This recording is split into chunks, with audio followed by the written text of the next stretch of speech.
Uttarakhand public service commission mains examination का हम लोग क्वेश्चन पेपर देख रहे हैं। पेपर सेकंड जो होता है अपना वो history of India, national movement, society and culture से होता है। ऑलरेडी हम लोगों ने फर्स्ट वीडियो में क्वेश्चन नंबर 1 से लेकर क्वेश्चन नंबर 8 तक पार्ट 1 का देख लिया है क्वेश्चन और उसका आंसर। इस वीडियो में हम लोग क्वेश्चन नंबर 9 से लेकर क्वेश्चन नंबर 15 तक देखेंगे। तो हम लोग अपना क्वेश्चन नंबर 9 से स्टार्ट करते हैं। क्वेश्चन नंबर 9 जो है वो है तैमूर के भारत पर आक्रमण की व्याख्या कीजिए, उसके आक्रमण का क्या प्रभाव पड़ा। क्वेश्चन नंबर 10 जो है 1200 से लेकर 1526 के मध्य सल्तनत काल में भारत की सामाजिक एवं आर्थिक दशा की व्याख्या करना है हमें। नेक्स्ट क्वेश्चन नंबर 11 है बाबर की आत्मकथा। नेक्स्ट क्वेश्चन शिवाजी द्वारा राष्ट्र उत्थान हेतु किए गए योगदान की व्याख्या कीजिए। सिराजुद्दौला के पतन के प्रमुख जो कारण थे उनके बारे में लिखना है। नेक्स्ट क्वेश्चन नंबर 14 जो है खिलाफत आंदोलन एवं उसके राजनीतिक महत्व पर प्रकाश हमें डालना है। और फाइनल क्वेश्चन जो अपना 15 है वो है डोला पालकी आंदोलन पर एक संक्षिप्त हमें लेख लिखना है। तो स्टार्ट करते हैं क्वेश्चन नंबर 1 से, जिसमें कि ये पूछा गया था कि तैमूर लंग, ये क्वेश्चन है कि तैमूर लंग के भारत पर आक्रमण की व्याख्या कीजिए और इसका क्या प्रभाव पड़ा। तो सबसे पहले तैमूर लंग के बारे में जानने से पहले और इसके आक्रमण के प्रभाव को देखने से पहले हम लोग जान लेते हैं कि इसका जन्म जो है 1336 में होता है। राजनीतिक दृष्टि से तैमूर के आक्रमण से भारत की राज्य सत्ता कमजोर हो गई। ये अपना पहला आंसर का लाइन होगा कि राजनीतिक दृष्टि से तैमूर के आक्रमण से भारत की राज्य सत्ता कमजोर हो गई या राजनीतिक सत्ता कमजोर हो गई। इसके आक्रमण से ही क्या हुआ कि तैमूर के आक्रमण के बाद ही विदेशियों का आक्रमण बार बार होना स्टार्ट हो गया भारत पर। तुगलक शासन का अंत और सैयद वंश की स्थापना होती है। अंत में बाबर द्वारा मुगल वंश की स्थापना होती है 1526 में। बाबर जो था तैमूर लंग का ही 5वीं पीढ़ी का यह वंशज था अपने पिता की ओर से। मैंने बाबर पर डिटेल्स में वीडियो बनाई है, डिस्क्रिप्शन में उसका लिंक दे दूंगा, उसको देखना बहुत ज्यादा जरूरी है जिससे कि बहुत ज्यादा चीजें क्लियर हो। अब हम लोग देखते हैं ये कैसे आक्रमण किया। सबसे पहले 1369 ईस्वी में यह समरकंद जो कि मध्य एशिया, समरकंद उज्बेकिस्तान में है, वहां के सिंहासन पर बैठता है। फिर क्या है कि यह 1398 ईस्वी में तैमूर ने भारत पर आक्रमण कर दिया तथा झेलम रावी को पार करता हुआ मुल्तान, दीपालपुर, पटन, भटनेर, सिरसा, कैथल को लूटता हुआ दिल्ली में पहुंच गया। 15 दिनों तक दिल्ली को लूटा तथा कत्लेआम किया। फिर 1399 में वह फिरोजाबाद, मेरठ, हरिद्वार, कांगड़ा, जम्मू को लूटता हुआ समरकंद चला गया। तो ये अपना क्वेश्चन नंबर 9 का कुछ आंसर इस तरह से होगा कि तैमूर लंग जो है उसका आक्रमण भारत पर कैसे होता है और इसके परिणाम क्या होते हैं। हम लोगों ने इन सारी चीजों को देखा। नेक्स्ट क्वेश्चन नंबर 10 जो था अपना, क्वेश्चन नंबर 10 में पूछा गया है कि 1200 से लेकर 1526 के मध्यकाल में भारत की सामाजिक एवं आर्थिक दशा। एक्चुअली यहाँ पे हम लोग 1206 भी कंसीडर कर सकते हैं कि दिल्ली सल्तनत जब स्थापना होता है, दिल्ली सल्तनत का 1206 में जो अपना कुतुबुद्दीन ऐबक था उसके द्वारा।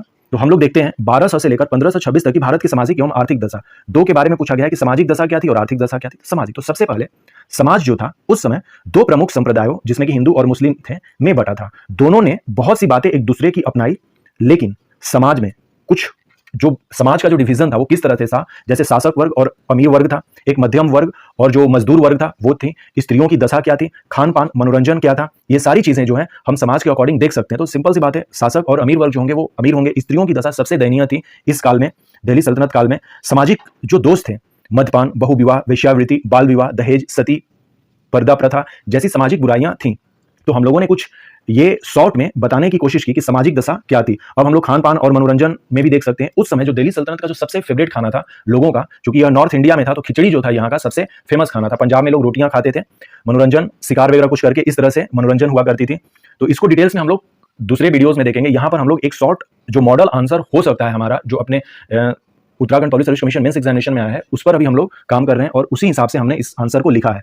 अब हम लोग देख लेते हैं। आर्थिक दृष्टि से उन्नतिशील था समाज जो था हमारा, जो ये जो है 1200 से लेकर 1526 के बीच में उन्नतिशील था। आर्थिक दृष्टि से उन्नतिशील था। विदेशों से आयात एवं निर्यात होते थे। समाज में बुराइयां थी, लेकिन आर्थिक स्थिति जो थी अदर की अपेक्षा, यदि हम अदर कंट्री या उस समय जो भी नॉलेजेबल चीजें थी हमारे भारत के पर्सपेक्टिव में, तो भारत की स्थिति यानी कि नॉर्थ इंडिया की स्थिति उस समय उन्नत मानी जाएगी। विदेशों से आयात निर्यात भी होते थे। प्रमुख उद्योग में वस्त्र उद्योग था। दिल्ली राजधानी तथा व्यापारिक दृष्टि से केंद्र में था। आवागमन के साधनों में बैलगाड़ी चीजें थी, जिसमें कि बैल, खच्चर और ऊंट का प्रयोग किया जाता था। रथ तथा नौका का भी प्रयोग किया जाता था ट्रांसपोर्टेशन के लिए। तो ये अपनी आर्थिक हम लोग दशा दिखा सकते हैं। नेक्स्ट क्वेश्चन नंबर 11 जो था उसमें पूछा गया था कि बाबर की आत्मकथा। तो बाबर की आत्मकथा पर डिटेल्स में वीडियो बनाया जा सकता है, लेकिन हम लोग शॉर्ट में देखते हैं कि बाबर की आत्मकथा क्या है। सबसे पहले कि बाबर का जो जन्म है 14 फरवरी 1483 में होता है और इसकी मृत्यु जो है 26 दिसंबर 1530 में होती है। डिटेल्स में वीडियो मैंने बनाया है बाबर पर, उसका डिस्क्रिप्शन में लिंक दे दूंगा।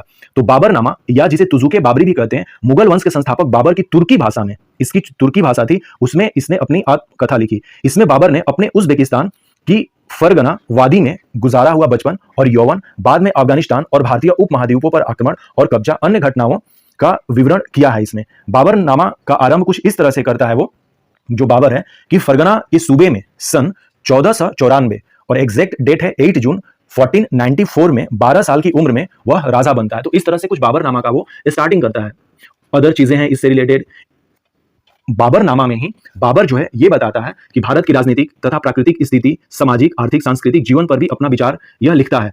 इसमें भारत की राजनीतिक स्थिति का वर्णन करते हुए वह लिखता है कि भारत की राजधानी दिल्ली है। जब मैंने उस देश की विजय किया तो वहां 5 मुस्लिम और 2 हिंदू शासक राज करते थे। मुस्लिम जो 5 शासक थे वो थे दिल्ली में, गुजरात में, नंबर 3 बहमनी में, नंबर 4 मालवा में और नंबर 5 बंगाल में। और जो हिंदू शासक थे वो 2 जगह थे, विजयनगर में और मेवाड़ में। इन सारी चीजों को बाबर जो है अपने बुक बाबरनामा में करता है। नेक्स्ट क्वेश्चन था शिवाजी द्वारा राष्ट्र उत्थान, क्वेश्चन नंबर 12 जो है अपना। तो शिवाजी एक महान राष्ट्र निर्माता और एक महान विजेता एवं कुशल शासक थे। उनकी सहिष्णुता के कारण ही उन्हें दक्षिण में विभिन्न जातियों का सहयोग प्राप्त हो सका था। शिवाजी के राष्ट्र उत्थान के क्रम में हमारा जो पहला लाइन होगा कुछ इस तरह से दिखेगा।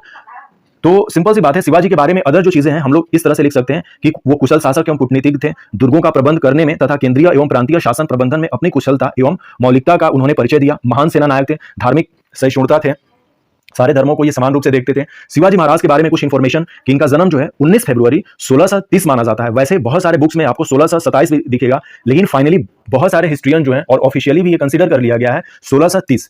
और इनकी जो मृत्यु है वो 3 अप्रैल 1680 में होती है। इनका जो राज्याभिषेक है, कोरोनेशन, ये 6 जून 1674 को होता है फर्स्ट टाइम। लेकिन क्या होता है कि इनके माताजी का डेथ हो जाता है, तो फिर सेकंड टाइम इनका राज्याभिषेक होता है 14 सितंबर 1674 को। तो कई बार ये क्वेश्चन पूछा गया है पीटी एग्जामिनेशन में कि शिवाजी का राज्याभिषेक कब हुआ था, तो आंसर है 1674 1674 में। तो ये हम लोगों ने शिवाजी से रिलेटेड इंफॉर्मेशन को जाना। नेक्स्ट क्वेश्चन था सिराजुद्दौला के पतन का प्रमुख कारण क्या था। यदि एक लाइन में या एक वर्ड में कहें सिराजुद्दौला के पतन का मुख्य कारण क्या था, तो वो था मीर जाफर। मीर जाफर ने बंगाल को बर्बाद कर दिया। क्यों कर दिया? क्योंकि सिराजुद्दौला के पतन के मुख्य कारक और मुख्य आरोपी मीर जाफर था। मीर जाफर जब बंगाल का नवाब बनता है तो वो बंगाल को ही नहीं पूरे भारत को बर्बाद करने में इसका हाथ है। तो एक लाइन में हम कहेंगे पतन का कारण मीर जाफर। अन्य कारण जैसे सिराजुद्दौला के विरुद्ध अंग्रेजों का षड्यंत्र, अंग्रेजों द्वारा किलेबंदी, अंग्रेजों और नवाब सिराजुद्दौला में तनाव की स्थिति, कासिम बाजार व कलकत्ता पर अटैक करता है जब सिराजुद्दौला, तो लॉर्ड क्लाइव जो है वो इसके अपोज में खड़ा हो जाता है। और फाइनली जो है ब्लैक होल की घटना जो है वो तो रिस्पॉन्सिबल है ही, जिसको हम लोग काल कोठरी की घटना कहते हैं। डिटेल्स में देखेंगे, प्लासी की लड़ाई होती है 23 जून 1757 को, जिसमें कि बुरी तरह से सिराजुद्दौला हार जाते हैं क्योंकि मीर जाफर जो था वो अंग्रेजों से मिल चुका था। और फाइनली प्लासी की जो बैटल है वो हार जाते हैं सिराजुद्दौला और लॉर्ड क्लाइव जीत जाता है। तो ये सारी इंफॉर्मेशंस हैं कि सिराजुद्दौला के पतन के क्या कारण थे, तो हम लोग कुछ इस तरह से आंसर कर सकते थे।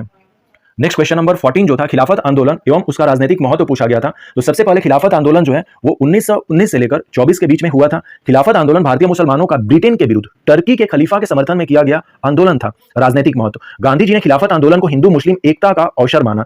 23 नवंबर 1919 ईस्वी को दिल्ली में अखिल भारतीय खिलाफत कमेटी का अधिवेशन हुआ और गांधी जी ने इस अधिवेशन की अध्यक्षता की थी। 31 अगस्त 1920 ईस्वी को खिलाफत दिवस भी मनाया गया था। लेकिन क्या हुआ कि 1924 में जो टर्की का खलीफा था वो खलीफा पद को छोड़ देता है, तो ऑटोमेटिक्स अब खिलाफत आंदोलन करने की कोई जरूरत नहीं थी। अली बंधुओं द्वारा खिलाफत आंदोलन जो है वो भारत के मुस्लिमों के द्वारा किया गया था। अली बंधु जो थे इसके मेन कर्ता धर्ता थे खिलाफत आंदोलन के।